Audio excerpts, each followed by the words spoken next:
Hi, I'm Tim Roble, and welcome to another episode of Adventure Athlete. Today I'm going to do the 2-year review on my giant E-Rain mountain bike. This bike utilizes the 27.5 tires or wheel set.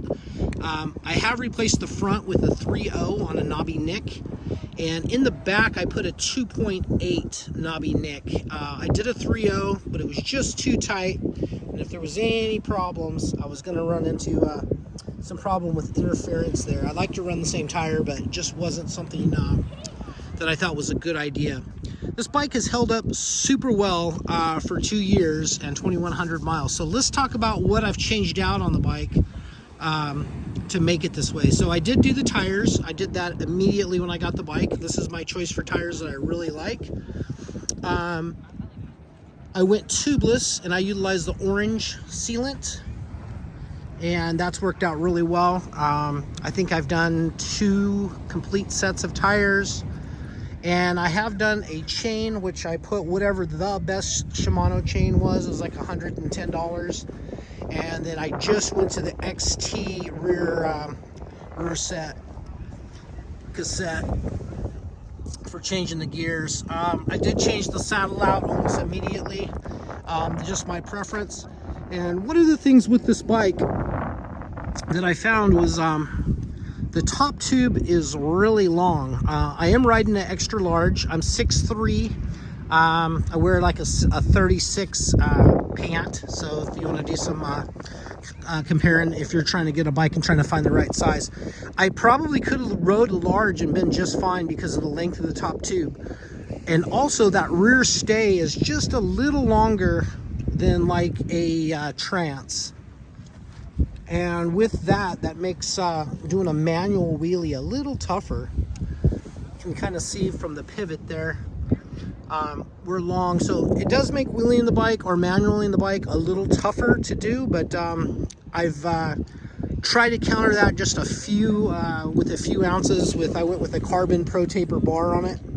I am utilizing the quad lock, so I'm sure that eats up, that with my phone on it, eats up a little bit more poundage up front.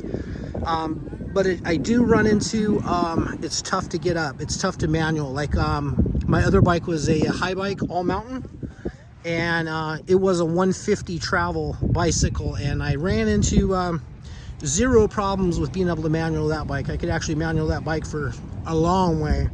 This one, I have a hard time getting it up over center past the balance point and making it work.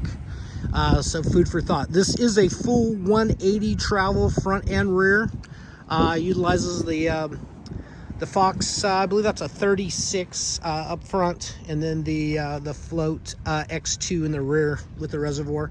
I really have dialed the bike in, and I haven't touched that stuff. It's got the pro pedal on it, or a stable platform when you pedal it, so it doesn't wallow while you're riding it or doesn't bob. I'm super thrilled with this bicycle.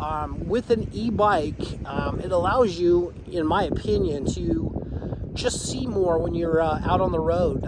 Right now I'm out in Balboa. I am out the Wedge, and I do about between 175 and 210 miles a week on this bike when I'm out traveling.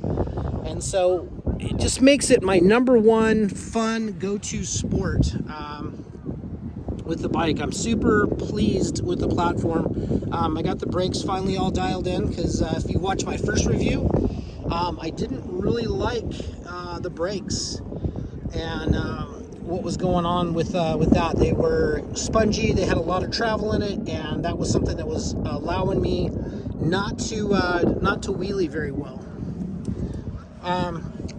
So getting back down to just basically the basics, would I buy this bike again? Yes. Normally I do about 5,000 miles a year when I'm actually riding. I usually get a new bike every year, just stay current, and I can sell it off. Sometimes I lose $500, sometimes I lose $1,000, but I'm on a new platform every single year. But I haven't seen technology really take a giant leap. I'm really not a fan of the 29s, although it looks like that everyone's going that direction. Being that you have a longer spoke and I'm a heavy dude that rides hard, I worry even with the spacing of the new hubs, the boost hubs. I'm still worried about that little bit longer spoke being an issue. I'd rather do it with the tire. The tires that's on this is pretty equal to like a 2.329 for rolling, but I just have a lot more tire and rolling resistance. Questions, comments, you guys hit me up below, let me know. I like the Yamaha motor. I think Bosch is my #1 go-to, but talking to the guys at the bike shop, you can service the Yamahas, you can pull them apart, you can put new gears and stuff in them. They are a little bit more easy to deal with, I guess, as far as rebuilding a bike or the motor. Awesome bike. Love the whole setup. I haven't seen something else that I really would like. I like the 180 travel. It makes it for a real good downhill bike. The longer stay makes it for an easier bike to climb on, so you have a better uphill flow. I don't know, I was getting to questions and comments. You guys want to know something, please hit me up down below. If you haven't liked and subscribed to the channel, please do. I got a lot more travels, a lot more expedition life stuff coming out. And this is kind of just the start of the review process of the gear and everything. So hit me up down below and let me know what you think. That's going to be it for now. I'm Tim Roble. Thank you guys for watching, and I'll catch you here next time.